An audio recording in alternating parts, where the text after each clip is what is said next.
G'day Dons fans and welcome back to Don the Stat. G'day Dons fans and welcome back to Don the Stat. There's no denying it's been a tough year for all involved at the Essendon Football Club, fans included. Last Sunday we saw our young side demonstrate that their best can stand up to good sides, but they're not yet capable of delivering that for a full 30 minutes each quarter.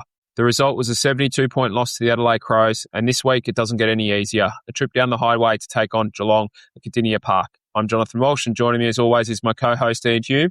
Humey, how are you, mate? Hey there, Jono. Things are pretty good here.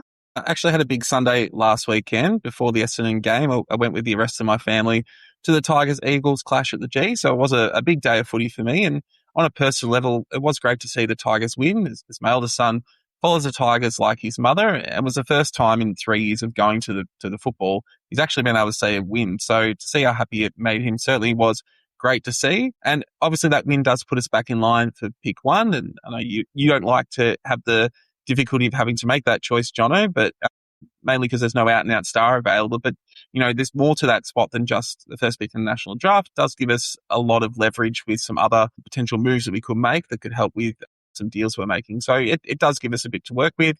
Obviously there's a bit of the season to play out, and whether we do finish last is still up in the air. But yeah. How have you been, mate? Yeah, you've almost won me over with that argument. But yeah, good, thank you, mate. Actually, I had today off and tomorrow off work as well, taking a couple of days just to recharge the batteries after what's been a busy month or two on the work front. So yeah, nice to put the feet up and watch a little bit of Netflix today, and for a rare occasion actually be fully prepared for our recording on time for the first time in, well, probably for 2026. So yeah, I'm pleased to be here with you, recording a little bit earlier than we have been of late. Yeah, I tend to check the running sheet for when you start writing, and I was shocked to see when I check normally and you've only just started, you were nearly halfway done. So I knew something was different today. But I think with all the hard work you've been putting in at your 9 to 5, you certainly deserve a good break. You definitely work hard and to get you to even be able to, or to be, if you did put some time aside from your busy life to do this show, I certainly appreciate it. I know the listeners do as well. Certainly Don the Stat's been doing the rounds this week. You were once again interviewed by a friend of the show, Rick Edwards, on his Patreon. I gave it a listen last night. Rick, as always, does a great job of asking probing questions that elicit some really great responses, and you delivered on that show. So make sure you check that out on his Patreon. And I was lucky enough to be asked by Felix from Everything Essendon to join him on his YouTube channel to talk through some of the stats from this year, the positives and the negatives. So I will say it was a lot easier to come up with the negatives. The positives were a bit more of a challenge, but I think I did find 5 positives to sort of tide us over until the trade and draft period and Essendon's premiership season rolls around. Yeah, we've been busy, haven't we? It's always nice to be asked. You know, Nick and Rick and Felix both do a fabulous job for the Essendon fan community. So yeah, please do check both of those out and give them plenty of support. They both do a fantastic job. And yeah, in Rick's case, he has an uncanny way. I guess that's what has made him such a successful journalist over his career of making me feel comfortable and open up. So yeah, thanks Rick for making me feel relaxed, and hopefully people enjoyed it. I certainly did. Well, look, we are right in the midst of the Essendon coach search, and the main interviews of the final 4 candidates are happening this week. And for our final thoughts this episode, I'm actually going to be asking Jono what is the one question he would ask of all the coaching candidates if he had the chance. I thought it'd be a great opportunity to build some discussion in the community. So in the comments of the YouTube video or on our Facebook page when we post the link to the episode, please let us know what question you would want to ask of the coaching candidates. Our favourite proposed question that's posted to either the YouTube channel or the Facebook page before the start of the Geelong game will receive a Don the Stat t-shirt. So do get commenting. It'll be great to see what you guys come up with. Yeah, it's a tough one, mate. I'm glad you gave me some notice, and I'm glad I was able to get my hands on the running sheet a bit earlier than normal to have some time to prep for that one. It was hard to narrow it down to one, and in fact, I'm not sure I've exactly nailed the brief, but we'll get to that later. And should we start by cracking into our review of the game against the Crows? Yeah, let's do it. And it probably shows how much we've been beaten down across the course of the year. But as 72-point losses go, there was actually a lot to like. For much of that game, I was actually feeling pretty positive about what we were doing. we've had games where the margin on the scoreboard is a lot closer than that 72 points, but, especially when we're doing our first thoughts post-game, we've really struggled to find much in the way of positives. But again, despite the margin, I actually came out of that game with a lot of hope for the future. Yeah, I said in our first thoughts, which we do exclusive on Patreon following each game, that it felt like the game was a bit of a 2-goal loss per quarter, at least, sort of instinctively how the game was played and the effort that we put in. And that's still a big loss. There's no satisfaction in an 8-goal loss, but I didn't think the scoreboard truly represented the effort and the pressure that we were able to apply to the Crows. I thought our pressure held up for a lot of the game. They were ultimately just too good for us. But I thought, the Crows played well. I think their size and their maturity was too much. But I just also felt that there were moments in the game where we didn't quite get the rub of the green. And that's where, I guess when things aren't going well for you, those things sort of compound, don't they? The Crows player used the back of his head at one point to spoil, and then we're streaming forward, and because of that they go the other way and get a goal from it, and then they kicked a number of goals from sort of boundary side or long range X score, and I'm not a big lover of X score, but that had them going 27 points better than expected, which brings them back to that 8-goal margin, which I feel, again, there's no satisfaction in that necessarily, but 2 goals a quarter felt about how the game played out to me, and given the reality of where the two sides are at, I think that's not too bad an outcome, given that we exposed so many of our young players to a really good side. Absolutely, they went into the game as the most accurate side in the competition in terms of converting their shots, and they certainly showed that on the weekend. It was certainly, you looked at a few of their shots from very difficult positions, and normally you would expect them to kick maybe half of them at most, and they seem to nail every one of them, and that's obviously down to their skill and their experience there, particularly with players like Walker and Thilthorpe, and Rankin and Rochelle. They've got quite a lot of talent there and very accurate, and we gave them those opportunities to take those shots. So we got the result that we deserved. But I thought, in particular, that the first 15 minutes of the game, and again, given how the year's gone, we're really focusing on micro patches in games, but for the opening half of the first quarter, we were certainly up for the fight. So, by the 15-minute mark of the quarter, we were up 3-2, and the pressure levels were as high as we've had all year. We're up 10 in contested possession. We're up 6 in ground ball gets, and 6 of those went in our forward 50. So we had territory, and we were winning the ball in dangerous positions, and that showed somewhat on the scoreboard. We were also winning it back in dangerous positions. So in that first 15 minutes, we had 5 forward half intercepts. Now, we couldn't maintain this across the entire game, but it was a nice little taste of what is possible, particularly with the youth in the side. And a lot of that effort and that pressure was driven by the youth. Unfortunately, they weren't able to sustain it. But again, just a little taste of what we can expect, hopefully, in the future. Yeah, I thought the first 15 minutes of each quarter actually was pretty reasonable. We'll break that down a little bit later. But 26 and a half minutes into that first quarter, we're a point down. I thought our pressure was the best that we've seen it in a long time. All 3 of our goals in that patch were goals from turnovers, 2 of those from forward half turnovers. So, we certainly had a fair bit of the game the way that the coaches would have liked it. But then, unfortunately, quarter time rolls around, 3 or 4 minutes after that, and we're down by 4 goals, 3 of those goals against from clearance. So we just fell away in that one part of the game late in the quarter, and the Crows exposed us. Yeah. And we certainly came into the game trying something, with Redmond lining up in the middle and on Jordan Dawson. And I thought, Redmond actually performed pretty well as a midfielder, certainly better than the last time he was tried there against the Hawks in round 1 last year.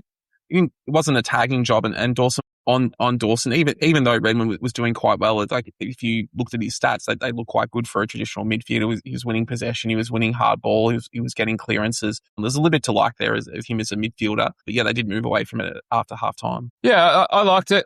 It wasn't just Redmond on Dawson, it was also Langford on Walker. I think what I really liked about that was Solly said to his two of his senior leaders to go out there and beat their two leaders and their 2 most informed players and ask them to go and compete and go head to head. And I thought that was really good coaching. I thought Langford across the game got the better of Tex.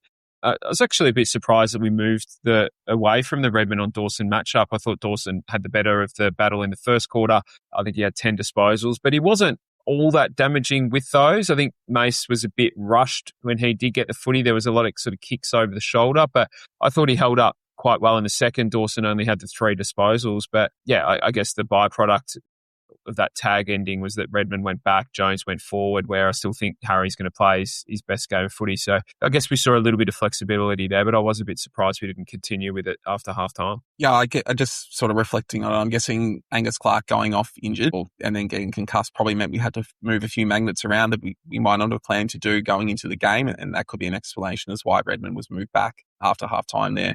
I think another thing that was really promising about the game was the way in which we moved the ball. So if you think about when we won the ball back in our defensive 50 or we had a kick out, 26.3% of those times that we did that, we actually managed to move the ball into our forward 50. Now, across the season, we've only averaged 21% of the time. So it was a big improvement. And even more impressively, it was against the best side in the competition at preventing ball movement, Adelaide. So teams against Adelaide this year have only averaged moving the ball from their defensive 50 to their forward 50 18.6% of the time. So a real big tick there in terms of the way in which you move the ball. The converse of that, though, is we're actually pretty horrific when Adelaide were going the other way. They've actually been worse than us this year across the season, moving the ball from defensive 50 to forward 50. So they've been averaging 20% of times per game. But we actually conceded ball movement 38.2% of the time when they won ball in our forward 50 all the way to their forward 50. So our offense ball movement was actually pretty good by our standards, but defense was even worse than it has. People talk about the way in which we struggle with transition, or we really struggled with transition against Adelaide this week. Yeah, we did. I think with teams that are like ours at the moment, with so many young players coming through and we're trying to obviously develop and grow them and bring them through together, you have to bank the wins when you get them. And, you don't ignore the bits that aren't working. You keep working on those, but you need to show evidence and examples to these young guys of things that are working as well. I think that really helps with morale and I guess fast tracking development and growth. If you're getting beaten around the nose all the time and being told everything's bad, it's hard work. So I think we bank that win. I think we saw the benefit of having Johnson and Artemis together in the back line alongside Roberts. We've had years and years of really only having McGrath down there as being prepared to be creative. I think Redmond gives you run forward of centre, but not really from behind the centre line, if that makes sense. Where you see Mason dashing and carrying the footy is normally on handball receive once we've already broken through the opposition. Whereas, Johnson and Artemis, I think, give us firstly a couple of guys that use the ball really well by foot, but are prepared to run and carry as well and link up. I thought Zach Johnson showed that his one-on-one defending has improved significantly from where it was last year. So I think there's a big tick to him, but also our development coaches in helping him improve his game. I think in terms of defending, for a lot of last year and the first half of this year, I thought we allowed that transition. We were quite passive with how we defended. We defended from the back where we can, if we can't lock it in, which more often than not we couldn't because we didn't have the mix up forward in order to lock it in. Western Bulldogs are 17th for defending coast-to-coast transition, 26.5% of the time. Brisbane are 13th, 25.4% of the time.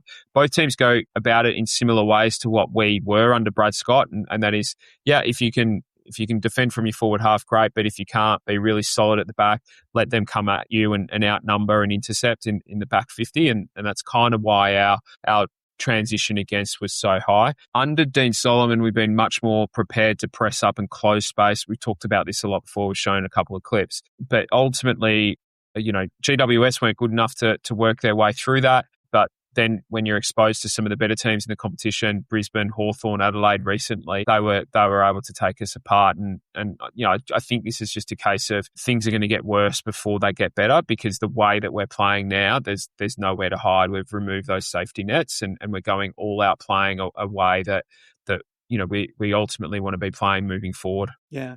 And I think another way we've taken away the safety net is we have gone with quite a young side and really prioritised the youth over, potentially picking more experienced players that might not be in long-term plans but could help prevent beltings. So on the weekend, we had an average age of 23.5 per player, and that's the youngest side that any team has run out with this year. And we're going to get into that in a little bit more detail and what that means comparative to the last time we changed the coach. But there's also an offset to that, and it really showed up at the back ends of quarters. So in the red time period, of games, so sort of the last 10 minutes of every quarter, Adelaide scored 66 more points than we did, which essentially was the margin between the sides across the game. So, the pressure was really good at the start of quarters, but clearly we couldn't sustain our intensity across the entire of the game. I guess, was that the main thing that fell apart? Or was there something else that you noticed in the back halves of quarters that then we were really exposed? Yeah, first 15 minutes of each quarter was pretty reasonable, wasn't it?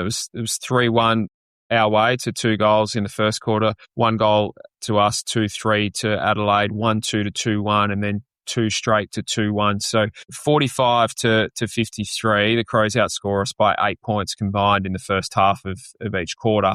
I think we're just playing a real high-octane game with and without the ball, and whether it's physical or mental fatigue or both, I think that's just where these young guys are at. We can sustain longer in quarters against a team like GWS who perhaps don't have the quality, but ultimately the quality and experience of the very best teams have won out. And I think that the Hawthorn game, we probably didn't score as much in that game, but we kept it reasonable in the first part of each quarter as well, but then fell apart a little bit once, the opposition get on top through, both ball movement, but also in and around clearance. You're right. And you talked about sort of lapses in concentration and the way we're trying to play in terms of, coming up with the ball carrier. And I think the clip that you're going to go through now really sort of highlights how that can fall apart when one player doesn't go when they should. Yeah. Yeah, I'll organise this now. Again, you're leaving me in charge of the tech, Humi. So we'll see how we go. But there's 2 players I want us to watch out for in this once we get it loaded, and that is Max Kondo-Giardis and also Archie Roberts. So this is the Crows, I think their 3rd last goal of the game, isn't it? So we're getting into red time here. We'll show the replay of it. So pausing here, Kondo and Dowling are up on that far wing. So if we let the centre bounce roll, they win the clearance. So Setterfield sort of and Merritt are wrong-footed, and they've got a couple of extra on that side of clearance. So Kondo does the right thing here. He comes up on Curtin. So you'll see Kondo come up on screen now and tries to put pressure and forces Curtin wider and having to handball. So tick in terms of that frontal pressure, making the ball carrier make decisions. He's ignored his own opponent, who you can see ahead of Nick Bryan here, bolting forward. Curtin again, looking to build on his numbers and impact. And then if I pause again, I'm just sorry, let it go, another frame. This is where I think the instruction to Archie Roberts and or Zach Johnson, but most definitely Archie, would have been to now ignore your opponent and roll up and force Dowling into making a decision, put some pressure on him and hopefully try and force a skill error and back your next teammate to come up and cover. And instead of doing that, Archie did what we probably did a lot more of under Brad Scott, and that was just tracked his opponent back and stayed one-on-one. And you can see the result is then, Sam tries to cover the ground, but Dowling gets a pretty soft shot at goal, being able to run forward. So I think they're just an example of late in the quarter, 2.5 minutes to go in the last quarter, where the concentration drops off. We weren't quite playing to coach instructions, and things fell down a little bit. So you see it from this angle. Kondo comes up, puts some pressure on, but then we didn't get that next one coming forward. Archie makes the decision to tread back instead of coming up at the kicker. Dowling in 2024 played 9, 2025. So, yeah, hopefully that makes a little bit of sense to those that are watching and on YouTube. And for those that aren't, we'll also clip that up, share it in our Patreon and probably release it as a short on our socials as well. Yes. Well, look, let's get on to some more positives. I actually think we've been more positive in this review than negative given the result. But one of the positives for me that come out in the match was the way Jaxon Artemis played. This was probably the first time in the 3 games that he's played. You could see why he was taken at pick 1 in the mid-season draft. So 20 disposals and 5 score involvements doesn't leap off the page. But watching him live, you could see his intent to constantly go forward and move the ball into dangerous positions. He had 1 or 2 errors that cost the side, but overall he had a real positive impact on our ball movement, and he looks like it could be another piece of the long-term Essendon puzzle. Yeah, I really like him. He looks like he values defence first as well. He's comfortable one-on-one. He links up really well. He provides overlap. He's a good kick. The thing that I like about him probably most of all is he never gives a single effort. It's always 3, 4 or 5 efforts, whether that's with or without the ball. So I really like what we're seeing. And yeah, I guess there's the benefit of losing that game against Richmond early in the year, isn't it? Is that we probably don't have Jaxon on our list had we beaten Richmond. The other big positive out of the game was the form of Peter Wright. So 6 goals, and Adelaide is a side that's been known for its defence this year and one of the best defensive sides. He's the first player to kick at least 5 goals in a game against the Crows this year. So a fantastic effort from Peter. And I thought the way we delivered the ball to him on that night was really played to his strengths. He got a lot of free kicks, and that was because we kept putting the ball out into space in front of him. And that's when he does his best work. He's not the greatest in a pack situation. But, you give him a little bit of a leeway and kicking into his space. It's very hard to beat him. And he got a lot of free kicks, which he doesn't usually get, but he got them because we kept putting it in space for him. Yeah, and his finishing was back to his best. He's had a little bit off this year compared to his normal performance, but on Sunday it was certainly excellent. Overall, through the year, he's just had an outstanding year considering the form of the side and the fact that he's had to take on a lot more of the ruck load than he previously has to, and has done some really big jobs for us. There, obviously, the job he did on Max Gawn and gather round stands out because of the result of that game. Look, if it wasn't for the unfortunate injury that he had, he'd almost be the runaway favourite for the Crichton in my eyes. And I still think he's a smoky chance. He finishes the year strong. Yeah, I think he is too, mate. I've been a defender of his for a long time, and at times he's been worthy of criticism. But I think overall people have been harsh on him because he hasn't, largely turned into Matthew Light. I think there's a bit of a misnomer in football circles and fandom that players, if they're not an A grader, then they're no good. But you need good quality sort of B graders and role players to build a good side, and you can't build a good list if you're continually getting rid of role players, B graders to try and find a team full of A graders. You end up being the dog chasing its tail a lot, and he's a piece of the puzzle. We just need to build the other pieces around him, and we're starting to do that. I think he's genuinely one of the most reliable second ruck / key forwards in the league. And doesn't get the credit that he deserves. There's not a single player in the AFL that's averaging 20-plus ruck contests a game this season that has kicked more goals than him. And his contested marking's been a bit better this year as well. He averages 0.9 contested marks a game. And then if you consider Max Gawn is leading all rucks for contested marks, averaging 1.5, he's not that far behind what the very best is doing. So I thought he had a good year last year under difficult circumstances. I think this is his best season of footy to date. Yeah, I tend to agree. And we're talking about a guy who kicked 50 goals and won a Crichton. I think as an overall performance and as an overall player, he's certainly in his peak form. Moving on from the Adelaide game, we are coming up to another Damien Barrett Award nomination. We are getting close to when we actually have to award this thing, and there's certainly a lot of worthy nominations for the award. And this week's certainly thrown up a lot of contenders. So Lee Matthews for his diatribe on 3AW on the weekend, Barrett himself for his unprofessional screed that we've been sooking it up over what Matthews said. Will Schofield once again saying Essendon always picks Essendon people, even though the last 3 coaches that we've had nothing to do with Essendon before being hired. Brad Johnson saying that Essendon should skip the coaching process and just hire Scott Pendlebury as coach, which goes against all the rest of the media is saying in terms of Essendon has to go through a proper process. Well, we'll just throw that out if it's Scott Pendlebury.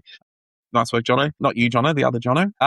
But in a statement that defies all logic, Tom Morris has managed to jump straight to the top of the odds to take out the award this year with his statement on SEN on Tuesday that because this week or this year, are you going early, Humie? I feel like there's a lot of the season still to go. Oh, this is a big one. And even if this person ends up being our coach, I still think this is a pretty average call from Tom, where he said that because Mark McVeigh is the last coach to be interviewed on Friday, this makes him the front runner for the job. And I think he said that not even knowing when Jamie Graham was going to be having his interview. So he doesn't even know if McVeigh is the last to be interviewed. I mean, the mind just boggles how smooth Tom's brain must be to think this. We're interviewing candidates who all have other things going on in their work and personal lives, and not everyone was able to just drop everything and attend an interview on the whims of Essendon.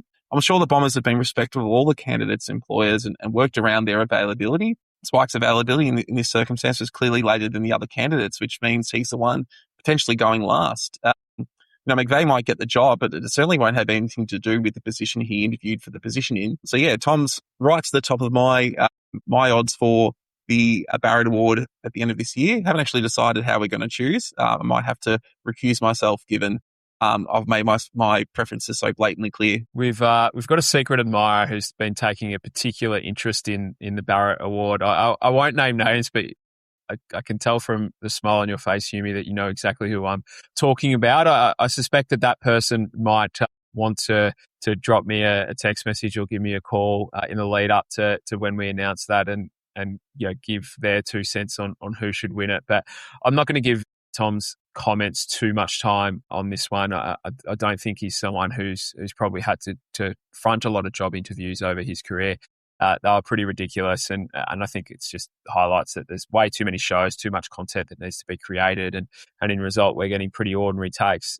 I want to talk quickly just about the Lee Matthews one, mate. I know he will have hid behind his media persona on this, but that's just him having his cake and eating it too. He's a board member of the Brisbane Lions. We're interviewing someone that spent more than a decade at his club and who he knows really well.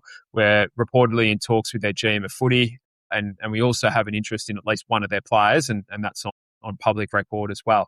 So I don't think that's Lee Matthews, media performer, who's making those comments. I think that's Lee Matthews, board member of the Brisbane Lions, who's trying to destabilise our club and throw some mud at us when he doesn't need to. He was talking as a director of the Brisbane Lions, using his media profile to be able to do so.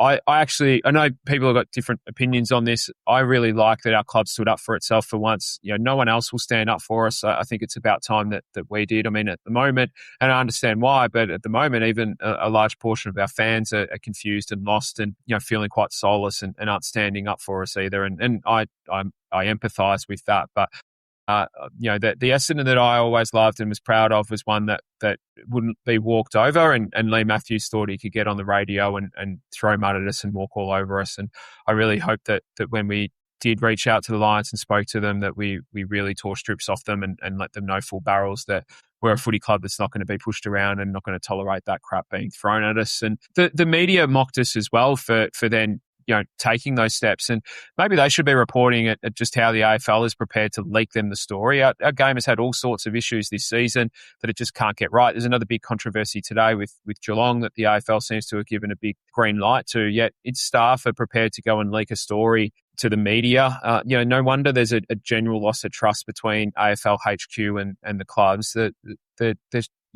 That should be the story that the media run with, but I guess they won't bite the hand that feeds them. Yeah, you're certainly right, and it does smell a bit funny that the big story that broke today about a contract around concussion and waiving rights, which was signed by a club at the time that the current AFL chairman was running that club, and it just so happens that seems to be getting swept under the carpet. It certainly doesn't pass the sniff test for me. And it just shows that it does seem like, I don't want to get too conspiratorial here, but it does seem like there are certain clubs that things bounce off them a lot more easily than they do for other clubs when it comes to the AFL. But yeah, we could pull out our tinfoil hats and chuck them on and spend the next half an hour really getting stuck into it. But I'm sure people don't want to hear that. If you do want to hear that, let us know. We might do a special premium episode after dark. Yeah, the sovereign citizen version of on the stat. But look, moving on, we have had another coach depart Essendon as the assistant coach merry-go-round kicks off, given they all need to know their futures by August 1st. Cam Roberts, who's been at the club for 7 seasons, has announced that he will also be departing the club, and has been a real clearing of the decks in the coaching ranks this year. And other than Dean Solomon, who is contracted for next year and does seem committed to being here next year, and that's with him announcing that he won't pursue the head coaching vacancy. Whoever does come in as senior coach is really going to have, carte blanche to impart their own coaching team that aligns with their philosophies. Yeah, look, I think it's no surprise that this one has happened. I find it really hard to assess assistant coaches without seeing them in action and behind closed doors. I think it's pretty easy just to say that they were no good because the team's going no good, but it's never really that simple. 7 years is a fair tenure of service to our footy club through some really testing time. So I think Cam should be applauded for that and thanked for his service to our footy club. It's going to be a very different looking coach's box come round 1 next year, isn't it? They're probably going to need to wear name tags in the footy department for a while in the pre-season. But at the same time, I think it's a really exciting opportunity for us to go ahead and build the best football department in the AFL. And unfortunately for Brad Scott, he inherited a football department by and large and a large number of them had existing contracts that meant he was, sort of hands tied behind his back a little bit. The new coach is going to have a a bit of a clean slate to work with. I know that the club itself will have a really large say in who we bring through and building that team rather than it being sort of a package. But I think it's an exciting opportunity to give us a chance to build the best football department in the AFL. Yes, absolutely. Well, look, now that we are back in pick one position, it does open up a lot more opportunities. And granted, we might not be there at the end of the season, but I do think it is fun to speculate. The threat of the preseason draft can mean you can probably get better deals for players that you want to trade in. Again, say, I've talked about this player before, but say an Artie Jones from the Bulldogs, if he wants to come here, and we can use that threat of the preseason draft to get a better deal. And also because of the nature of the bidding, and there's 2 clubs right now that have players who could be picked as that potential pick 1. And there's a big gap in terms of the points you have to use to match a player taken at pick 1 or bid on at pick 1 compared to, say, pick 2 or pick 3. So there's a lot we could do in terms of, or those clubs will be encouraged to try and get us to not bid on their player at pick 1. And again, that gives us options. And I think one that's been doing the rounds in Essendon fan communities has to do with Port Adelaide. And you could look at a scenario where the talk of Butters to Richmond is real and the trade sees Port end up with Richmond's pick 2. So you could see where they have a situation where they would have, say, picks 2 and picks 4, and we have pick 1. And you could look at something where they would trade us pick 2 and pick 4 for pick 1, and maybe we trade some later picks back to help them with a Cochrane bid. It's a sort of deal that you would do on the night. So you would put in your pick 1 bid for Cody Walker. That would push your pick back and generate that end of first round pick. And then if you could look at that scenario, or if Port did the trade with the Bulldogs, maybe you could look at getting pick 4 for some later picks as well. Say you're not going to bid on Cochrane and sort of push back what Port need to match. And so there's ways we can get into the top end of the draft there. I guess my question to you is that you've been pretty against going for Van Hatten with a top pick if we only have 1. If we have 2, and let's go with that first scenario where we've given Port pick 1 and we've ended up with picks 2 and 4. If Port bypassed Harry Van Hatten in that scenario, would you be more likely to consider taking him, given that you're also going to be bringing through one of, a Butler, a Gus Teixeira or Ethan Dreither, or someone else if they really pop up to the top echelon? Would you be more comfortable taking a Van Hatten in that situation than you would be if you just had 1 top pick? Yeah, it's a good question, mate. I really haven't gone deep enough on the prospects in this draft to confidently have a really strong view. I'll do that over the coming weeks. But I think I actually mentioned it after we lost that game to Richmond that I'd entertain swapping pick 1 for multiple picks in the top 5 or 6 this year, just based on what I'd heard and what I've been told on the evenness of the early parts of the draft. So firstly, you're right that the benefit of having pick 1 gives us a fair bit of flexibility, even though that goes against every competitive bone in my body. But yeah, I think my answer to that question is yes. I liken it a little bit to the discussion last year around Sullivan Roby. If we only had 1 pick, and look, that's all looking out like, it looks like Sullivan's going to be a star for us for a long time, and all's well that looks like it might end well, but we didn't know what we didn't know going into the draft last year. And I hypothesized at the time whether you would take the risk on Sullivan Roby if we only had 1 pick in the first round versus the 3 that we had, and having the 3 together, I guess, meant that we could take a little bit more of a calculated risk, knowing that we had 2 backups up our sleeve. So I think in that situation, if we had, say, picks 2 and 4 and Van Hatten was there, I would still be picking the player that we rate the highest with our first pick. And if that's not Van Hatten, then so be it. We take our first choice. But yeah, I'd be more inclined to take him as well if we had 2 picks in that early part of the draft. You've done a little bit of homework though, mate. You're pretty intrigued by the average age of our side on the weekend. You mentioned it was the youngest of any side this year. And I guess, new coach coming in next year, you've compared the list where it's at now to where it was when Ben Rutten finished and ultimately Brad Scott took over. Yeah, you're right. I have been looking at the average age of this the average age of the side religiously. It's giving me something to hold on to, right? If we're running out with a, sort of North Melbourne, hearing what's been happening with North Melbourne and they're running out with the 5th or 6th highest average age side and not getting anywhere, although the last time I checked the score, they're actually doing okay against the Bulldogs tonight. that feels like you're in a bit of a rut. But run out with the younger side, at least you've got some hope to hold on to. And you're right. As I said earlier, we had an average age of 23 years and 5 months against the Crows. And that was actually a drop of 4 months from the match previously against the Hawks. And we had 17 players in that game with under 100 games experience. And so the first thing I did was went back and had a bit of a look at the expansion sides and what their profiles were like in their first games. The first Giants team was very young. That was average age of 21. But if you go back to the first Suns team back in 2011, they had an average age of 22 years and 8 months. So yes, significantly younger than us, although we are getting close to it. But they also had 15 players with under 100 games. So the team we're running out with now on a weekly basis is incredibly young and inexperienced, and it is getting close to the profile of an expansion side. And you're right, it did make me think back to the final game of the Rutten era and how much it changed between then and now, given that we're now heading into another new coaching regime and sort of getting a sense of where we're at. Round 23 game against the Tigers in 2022, had an average age of 24 years and 10 months, with 9 players having played under 100 games. So if you compare that to the game we had against the Crows, it's a year and 5 months older, and at 8 players more with over 100 games. Only 12 players from that side are still now on the list, and 5 of those 12 in Merritt, Ridley, Parrish, Guelphy and Perkins have big question marks of whether they'll actually be at Essendon in 2027. So, if some or all of those players go, it is going to be quite a big turnover from that 2022 list. Yeah, well, Merritt and Ridley have flagged their intentions, haven't they? Reportedly. So obviously Zach's been really clear on his.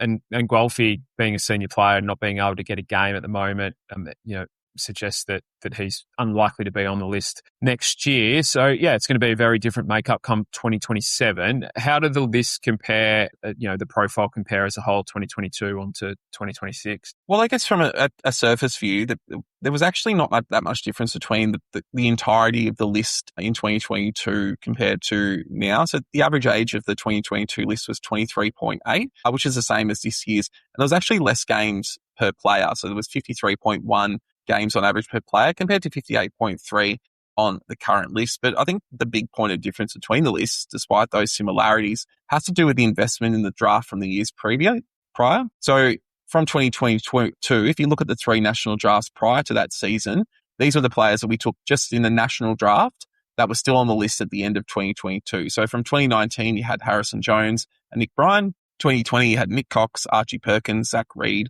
Josh Eyre and Cody Brand. And then in 2021, you had Ben Hobbs, Alistair Lord and Garrett McDonough. So we took 10 players in the 3 national drafts prior to that 2022 season.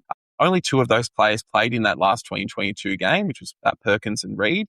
4 of those total picks were first-round picks. And then 4 of them, so Eyre, Brand, Lord and McDonough, between them in their whole careers, ended up playing one unused sub-game between them, that Alistair Lord game against Hawthorn where we won, but he didn't even get on the field. It does count as a game according to AFL tables. So yeah, the list was young, but the depth of talent on that list wasn't very high, and most of those players that I mentioned there, those last 4, weren't on the list the following year. I think the only one was Alistair Lord, and that's he only lasted another year after that. Yeah, so 3 years of the national draft there. 1, 2, 3, 4, 5 of them already off the senior list. Nick Cox, I think, without a contract for next year. Jones and Perkins without a contract for next year as well. I think Bryan and Jones are signed up, aren't they? And Zach Reid as well. I mean, at the moment, it's only Reid who sort of cemented his spot. Nick Bryan arguably as well, but I think more so a little bit by default at the moment, just because Vigo's so young and raw.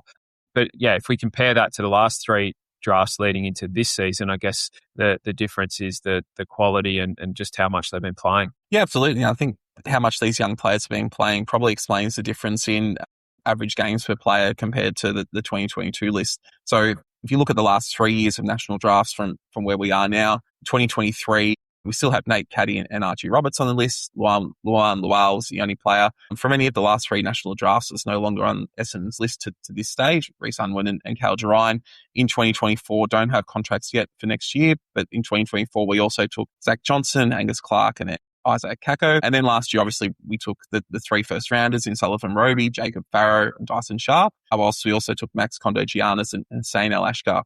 So in the last 3 years, we've taken 12 players in the national draft. And from that last game, only Jarine and Roby weren't playing on the field. And then obviously Roby would have played if he wasn't injured. So, if he didn't do his his knee against Hawthorn, we could have seen 11 of our last 13 national draftees all playing in the same side after only 3 years. Of that lot, there's 6 first-round picks, and as I sort of mentioned earlier, everyone on that list, other than Cal Gerine, has played more senior football this year individually than the 4 players I mentioned earlier that only played as unused sub-game between them. So we've not only drafted more talent through the national draft in the last 3 years compared to the 3 years leading up to Ben Rutten's departure, but we're already confident enough in those players to be giving them senior games. Yeah, I mean, it's pretty staggering numbers there. Cal Gerine probably would have almost played on the weekend as well had it not been for his injury. We might have been able to collect the whole set. But what's the summary of it all, Matt? You're right. Like, I think it's easy to say in hindsight, but there was I think we're always a bit more positive about the list at the time, and it's much easier to say in hindsight, that player was never going to make it. But, there's a lot of dead wood on that 2022 list that has been pruned, which is a credit to Brad Scott and the list management team over the past 4 years. It has resulted in us dropping down the ladder, but it has also resulted in us picking up some pretty exciting talent that's being exposed to the AFL level a lot earlier than we were doing it for our previous national draftees. And it's going to give us a lot better understanding in the long run of what sort of talent we do need to be bringing in. Yeah, well put together, mate. The Tim Roberts email to members yesterday was quite telling. I actually quite liked it. I think that's the first time I've seen the club actually use the word rebuild in any formal communication. So I guess there's no mistaking where we're at and what we've been trying to do over the last couple of years in terms of rebuilding our list now and getting games into these young players. So yeah, well put together, mate. That the comparison's pretty stark when you break it down like that. Should we take a look at sober ourselves up a little bit now and take a look at the Cats? Yeah, certainly. As always, we go into these games against the Cats, and I think as on Don the Stab, we're always pretty good at trying to find ways to talk up the game and talk up our chances. But I've been burnt too many times against the Cats, particularly heading down to Kardinia, to have any more than a fool's hope in this game. But we will soldier on and do our usual preview. On the Cats, after making last year's grand final, before being comprehensively defeated by the Lions, Geelong enters round 22 in 7th position with 12 wins, 8 losses and a percentage of 117.2. Won't go through their whole season, but their last 6 matches first saw the Cats lose 3 on the trot against Fremantle, Brisbane and the Giants, but then responded by winning their next 3 against St Kilda, Melbourne and Collingwood. Yeah, they just don't go away, do they? I mean, I want to respect them and for many reasons I do. I have a hard time with some of the things that they seemingly get away with. But I mean, that as a football team, they're pretty remarkable. They lost their first game this year to the Suns by 56 points. And I think most footy fans went, well, here we go. Maybe the Cats are finally going to fall off the cliff. But they then won 8 of their next 10. And one of those losses was by a single point to the Hawks on Easter Monday. So, yeah, they just keep producing season after season. They're a remarkable footy club. Yeah, absolutely. Their scoring power has diminished this year slightly. They're averaging close to a goal less a game this year, whilst also conceding 8 more points per game to their opponents. So both in offense and defense, they're slightly off what they were at last year. Their drop in scoring has actually occurred despite averaging 2 more inside 50s per game. So the thing that's really hurt them this year is their forward efficiency has dropped from a best in the comp 54% to a mid-table 50%. But they've also leaked more scoring opportunities to their opponents. So they're increased from only giving up a score 46% of the time on opponents' entries to 55% this year. So it's really high. It's actually right up about where we are this season. And we know how leaky our defence has been. So mainly what's keeping in all the Cats in the game at the moment is they are generating more inside 50s than their opponents. But once it goes into the Cats' defensive 50, there is scoring opportunities. They've also shifted their game style somewhat. They've sort of moved with the vibe of the competition into a more handball game. So their kick to handball ratio was 1.74 last year, and that's moved to 1.4 this year, which is right on the competition average. Yeah, they've brought some more smalls into that forward half, which gives them that more of that running, getting extra half forwards up at the stoppage and allowing them to link up with handball to get the ball forward. But what hasn't changed overall is their scoring profile. They were ranked number 1 in 2025 for forward half scores, 52 points a game. They're still first in 2026, averaging 52.5. And then over the last 5 weeks, they've averaged 60.2 points per game from chains that start in their own forward half, and they're 4th in the AFL for preventing coast-to-coast ball movement. So you're right. If you can get the ball in there, you're a good chance of scoring. But but getting it in there and getting past their forward half press is the real challenging part. Indeed, and one of the reasons why they've been able to get territory in the forward half where they really like it is their strong centre clearance game. They've got a differential of plus 1.1 across the year, and even in their losses are averaging a positive differential. So their work at the centre bounce is being really strong. Whilst they're only the 10th best at scoring from this source, they are the second best at defending centre clearance scoring opportunities. But they have been poor at winning stoppage clearances, however, averaging minus 1.9 across the season. Whilst in losses, that falls to minus 5. So when they lose stoppage, it does allow teams to get territory. And as we spoke about earlier, they've been pretty leaky in their defence. So the teams that are able to win clearance and turn that into territory have been doing really well against the Cats. When they do win the clearance, though, they've been really effective at scoring from it. So they're ranked 5th for both scores from ball-ups and throw-ins. And then post-clearance, their contest numbers are really strong. So they're going at plus 1.5 in contested possession and plus 3.35 in ground ball gets, although both those numbers are down on last year. Yeah, they do like repeat stoppages. They have the second most stoppages and centre bounces combined in the AFL this year. They're second in the AFL for first possessions per game, but 13th on differential. So just sort of talks to how many more stoppages they have than most teams. Their primary ruckman this year has been 21-year-old Mitch Edwards. So they win hit-outs just 37% of the time, which is just below the AFL average of 39%. I guess Geelong teams have never really featured dominant ruckman, or at least not for a long time. So they built their game over that, close inside, being able to scrap extra numbers to the contest and being able to spread the ball from there. Yeah, and then in terms of their marking game, they've been one of the stronger aerial sides in the comp this year. They've got a marks differential of plus 9.65, which is the 6th best in the competition, similar to last year. However, their marks inside 50 have dropped away slightly. They were a league-leading 15.73 per game to 5th best with 13.35, and they're also conceding 2 more marks to opposition in their forward 50 this year from last year. So another metric that helps explain what's happened with their scoring profile. Finally, intercept differential of plus 1.85 is the 6th best in the comp, whilst they are the 5th best in the comp at scoring from intercept. So they average 58 points per game from this source. Yeah, the AFL average is 93.4 marks per game this year. So that's increased this season overall. Brisbane are ranked first with 110.6, Geelong are 9th, averaging 92.2. So they're kind of right on the AFL average, really. But they're ranked 4th for restricting opposition from marking the footy teams, average just 82 marks a game from them. And all of that talks to their ability to get territory, get the game on their terms, keep the ball in their forward half and prevent teams from controlling possession and going the length of the ground. Yeah.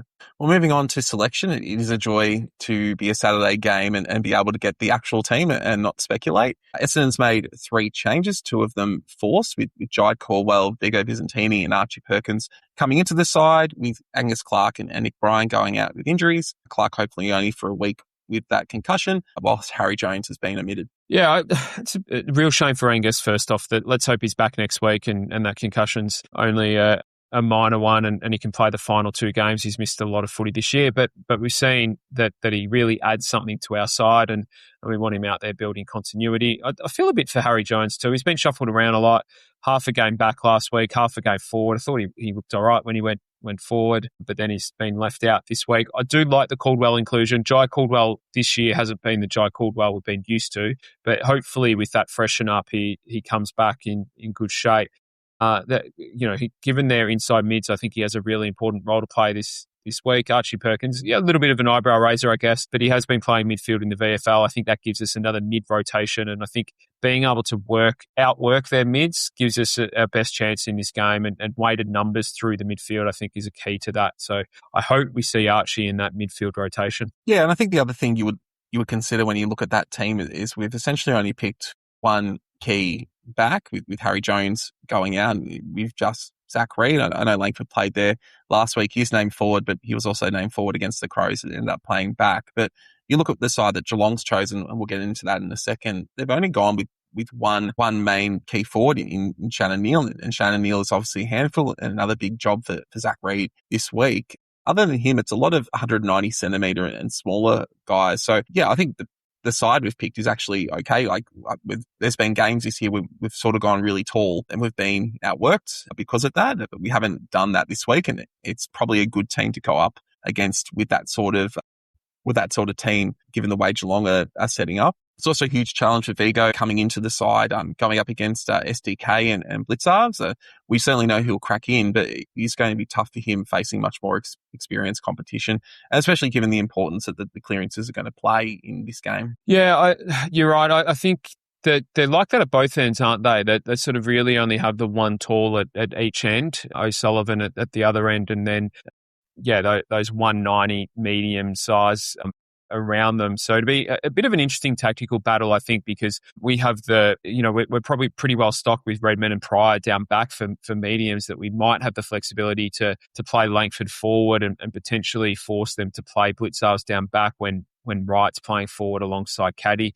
So, a little bit of, I guess, flexibility there. The Cats have just made the one change. It is that change in the ruck. Sam DeConey comes in, Mitchell Woods is out, managed. So pretty simple one, like for them. No Dangerfield back, though, is, I guess, advantageous for us. Yeah, and obviously they didn't need him last week when they played Collingwood and ultimately defeated the Pies by 25 points. And Geelong certainly were inspired by Collingwood's new pre-game routine, and the Cats actually came out and kicked 9 of the first 10 goals and were 49 points in the lead early in the second quarter.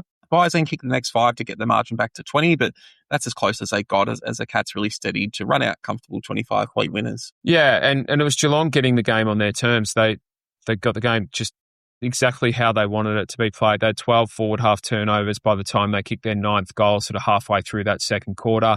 5 of those 9 goals from forward half turnovers, another 2 from centre bounces. So, they just got the game on their terms for a lot of it and did enough scoreboard damage to ultimately be able to hang on. Yeah. Geelong, from the team stats, had a monstrous 22 inside 50 advantage, although they couldn't always take advantage on the scoreboard. So they only registered a score on 41% of their inside 50s. It was simply weight of numbers that did it for them. This territory dominance was driven mostly through clearance, with the Cats winning 16 more stoppages. Although the Cats did give back the ball 14 more times than the Magpies did, a lot of that was in, really deep in their forward line and was forcing the Magpies to try and move the ball the whole length of the field. And as you sort of said, it's right up what Geelong is wanting to do in games. Yeah, and your best chance of beating Geelong is to not allow them to have stoppage dominance, and the Pies weren't able to take that away from them. And as we touched on, it's exactly how the Cats want the game. They want it in close. If they don't have it in close, they'll create repeat stoppages through the middle of the ground unless they can get it on their own terms. And they're just able to control that for long enough in the game to not allow. There were a couple of times where Collingwood threatened, but ultimately Geelong had enough control that they were able to run out the game. Yeah. That Cats clearance dominance was really driven by James Warple and Bailey Smith. They had 10 and 9 clearances to go with 28 and 24 disposals respectively. Ollie Dempsey on the wing had a day out. He had 29 touches and 2 goals. Shannon Neal also kicked a brace, whilst Jay Polkinghorne and Ollie Henry both kicked 3. Yeah, and it kind of had to be Warple and Smith because they don't have a lot of other options through the midfield at the moment. Mullen's playing through there mostly in a tagging role. Atkins is their 4th mid or the 4th of their mid. So they're kind of really running those 4. Manor had I think maybe 1 centre bounce attendance as well, but really they're just going with the 4 centre bounce midfielders. Polkinghorne and Henry, a couple of those medium forwards that we spoke about around the 190 size, but they're good on the ground and in the air. Dempsey kicked 2 from the wing. Martin, Myers, Wilshere, Manor, their 4 small forwards all kicked 1 goal each. So 12 of their 15 goals come from smalls and mediums, and that's really what this side's built around at the moment is creating that forward half pressure and being able to sort of operate in pockets of space and hit the scoreboard. Yeah, well, let's move on to the game. We've spoken about how the Cats do like to play in their forward half and really try and win it back as teams move out. And nothing helps them more than their home ground of Kardinia Park. I just sort of refresh everyone's mind. What is it that makes Kardinia Park so difficult for visiting teams to adjust to, and why how the Cats have really set up well to take advantage of that? Yeah, well, I mean, we're a show, Hume, that likes to do its research, and I've done my research on this occasion, and I found that pain, redness, swelling, small hard lump, mild fever, tiredness, headaches, and muscle aches are the typical side effects of tetanus shots. So that might be part of it. I think if you're going to head down there, it's important to be immunised, and perhaps it's just a sign that players go down there feeling a little bit under the weather. But look, I think on a more serious note, it is a different shape. It's the longest ground in the AFL. not by a lot. It's 10 metres longer than both the MCG and Docklands, but it's also really narrow. So Geelong like to squeeze you, and on the ground like that, they get that opportunity. It's only 115 metres wide, which compares to 129 metres at Docklands and 141 at the MCG. So significantly more narrow than the MCG in particular, and it's pretty unique for players that haven't experienced it much before. But I think the other thing too, Matt, is they've just been a really good team for a long time. They've got a winning record on most venues that they play at. So yeah, I think it's almost by and large, it's like going to an interstate game, isn't it? You expect teams that have absolute home ground advantage to do really well at home, and Geelong are one of those. Yeah. I think the big watch for us being competitive this week is probably at stoppage. We sort of touched on it earlier, how important it is to Geelong's game and territory. And if we can match them or win stoppage, it's certainly going to mean we're going to at least be able to play from our front half a bit more.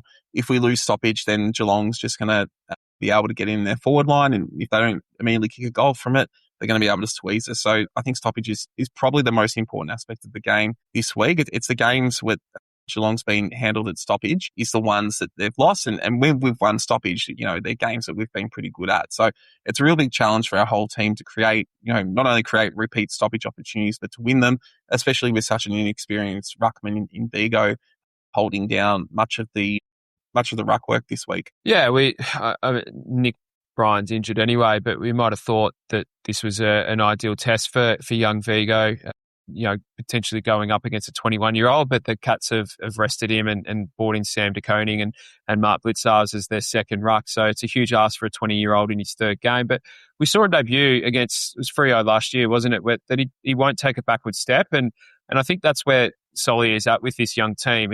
I think he really likes the fact that we've got a group of young players who are prepared to be vulnerable and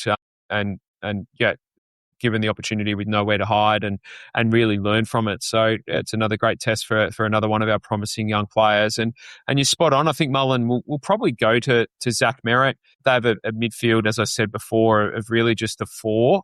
Bailey Smith, Warple and Atkins being the others. Smith will get on the move. Warple and Atkins are really good in close, but it's not a particularly deep midfield at the moment without Holmes and Dangerfield. They will use the like of Manor and Myers up and around stoppages. Dempsey midfield stoppages can be really dangerous as well. But it's going to be our ability to win it in close that's going to give us the most chance of doing damage here. So, Sharp and Caldwell and Durham have really important roles to play in this game.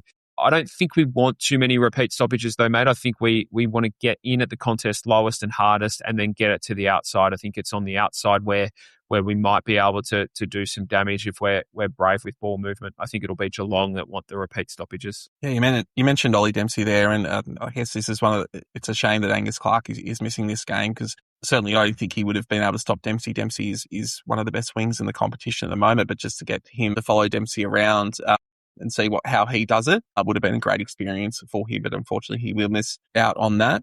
Just finally on the Geelong game, last time we played in Geelong last year, we really started poorly, as they were easily able to intercept our forward entries. But in the second half, we switched to a much more chaotic entry process and actually had some success. It was Lee McMahon kicked 4 goals, and there was a lot of goals where, it was ugly balls, scrappy ball, but that really, Geelong didn't seem to know how to handle it. And so I guess, do we just try and play that way from the start, or do we try and hit targets first and only change it if it doesn't work? I don't have a heap of speed down back, mate. They're 13th in the AFL for defensive 50 ground balls, and they're just better than AFL average for conceding ground balls in their back 50 and worse than the AFL average for conceding marks inside 50. So you touched on it before. Once you get it in there, you're a good chance of scoring. Getting it in there is the trick. Look, I think you always want to hit up targets where they present themselves, and we do have a mobile forward line against a back line that's not particularly mobile. So I think if we can create lots of movement, we give ourselves a bit of a chance. But I think overall, we're just going to, like we were against the Crows last week, we just have to be prepared to run and carry at them, avoid being predictable. I think if we're slow and shallow, we'll give them exactly what they want and play into their hands. Yeah. All right, let's move on to the final thoughts. And you've had a lot of time to think about this, so it better be a good question you've come up with here, Jono.